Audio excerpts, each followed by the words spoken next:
अपनी मदद आपके तहत तो बिज़नेस स्टार्ट करें जिसमें हम अपनी कम्युनिटी को भी इंगेज कर सकें। जो काबिलियत है दिमाग इस्तेमाल करने की वो बहुत ज़्यादा है। माशाअल्लाह ताला ने इसको बहुत ज़्यादा मेहनत की है।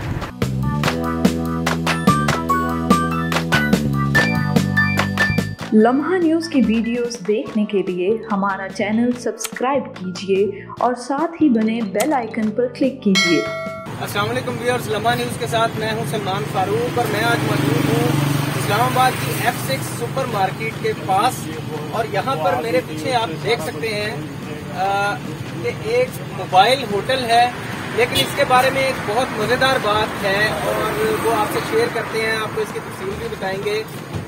वो मज़ेदार बात ये है कि ये 3 दोस्तों की कहानी है, लेकिन ये कोई आम दोस्त नहीं है। ये ऐसे ख़ास दोस्त हैं जो स्पेशल हैं, जो डेफ हैं, जो सुन नहीं सकते, बोल नहीं सकते, लेकिन इसके बावजूद इन्होंने ये साबित किया। पिछले 4 साल में इनकी कारकर्दगी देखते हुए हम ये बखूबी कह सकते हैं कि ये किसी भी आम आदमी से कम नहीं है, बल्कि किसी अंदाज में ये उन सब से बढ़कर है।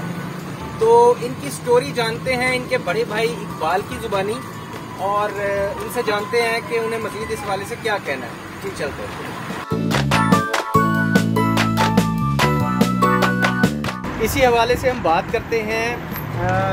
ये जो होटल के ओनर हैं, चलता फिरता होटल, इनके बड़े भाई इकबाल साहब के साथ हम उनसे जानते हैं कि इनकी स्टोरी क्या है, क्योंकि वो हमारे दोस्त ऐसे हैं जिनसे हम ज़ुबानी तौर पर ये नहीं पूछ सकते और उनको कुछ बता नहीं सकते, वो सिर्फ दिल की ज़ुबान जानते हैं।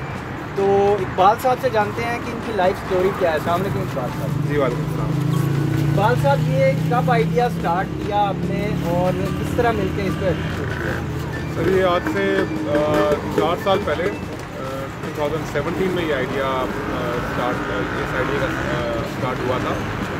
छोटे भाई ने एक आइडिया फ्लोट किया कि इस तरह हम कर सकते हैं, जिसमें ज़्यादा इन्वेस्टमेंट भी नहीं है और कुछ फ़ायदा भी ज़्यादा हो सकता है कि जो इसकी कम्युनिटी के लोग हैं उनको इंगेज किया जा सकता है। क्योंकि इसका आइडिया ये था कि हम जो हेयरिंग इम्पेयर्ड लोग हैं, अमूमन तो इनको मौका मिलता है मुल्कों में गवर्नमेंट्स में, लेकिन यहाँ नहीं मिलता, तो क्यों ना अपनी मदद आपके तहत तो बिज़नेस स्टार्ट करें जिसमें हम अपनी कम्युनिटी को भी इंगेज कर सकें।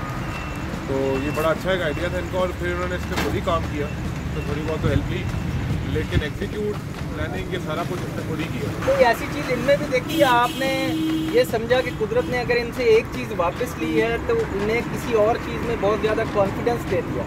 जी बिल्कुल, ये आपकी जो बात है ना, ये 100% करेक्ट है कि ये कुदरत की तरफ से होता है कि अगर, और दूसरा ये कि इसके अंदर जो काबिलियत है दिमाग इस्तेमाल करने की वो बहुत ज़्यादा है। माशाअल्लाह ताला ने इसको बहुत ज़्यादा मेहनत की है। और दो चीज़ भी ये ख्वाहिश करता है, ये इसको एग्जीक्यूट भी कर लेता है खुद से ही, अपने दोस्तों यारों के साथ मिलकर करता है, सबको बताता है कि अच्छा तुमने ये काम करना है, तुमने ये, लेकिन वो एग्जीक्यूट करवा लेता है। और फिर जहाँ पे मुझे याद है जब हम 4 साल पहले बनवाने जा रहे थे ना, तो जिस बंदे से ये बनवाया है उसको भी नहीं पता था कि ये बनना किस तरह है। तो उससे बनवाना, उसको एक एक चीज़ समझाना कि अच्छा नहीं ऐसा, वो लड़का काफ़ी काम कर रहा है, लेकिन उसको भी उस वक्त नहीं, तो बड़ा खुश होता है कि जी मुझे, ये आपका भाई नहीं है, ये इंजीनियर है। इसी तरह के लोग भी उन्हीं को जॉब देते हैं और कोशिश करते हैं कि जो डिफरेंटली एबल लोग हैं उनको ही सामने लेकर आएँ। तो ये बात कहाँ तक ठीक है? जी ये 100% यहाँ पे जितने भी वर्कर हैं, आपको आज 3 या 4 वर्कर नज़र आ रहे होंगे, लेकिन ये रोटेशन पे होते हैं। अगर ये लड़का ऐसा हेल्प करे, खासतौर पे वेटर या रनर, तो वो क्लाइंटेज भी बढ़ा सकता है या स्पीड काम भी करवा सकता है, लेकिन इनका वो कहते हैं कि हमें अपनी कम्युनिटी को ही उस स्टेप करना और उसको हमने आगे लेके चलना। तो ये शुरुआत है, छोटा है, हालांकि 4 साल हो गए, लेकिन फिर भी एक स्टडी इनकी स्पेस है और ये इसी को आगे लेके चलना चाहते हैं। Thank you so much sir, thank you very much.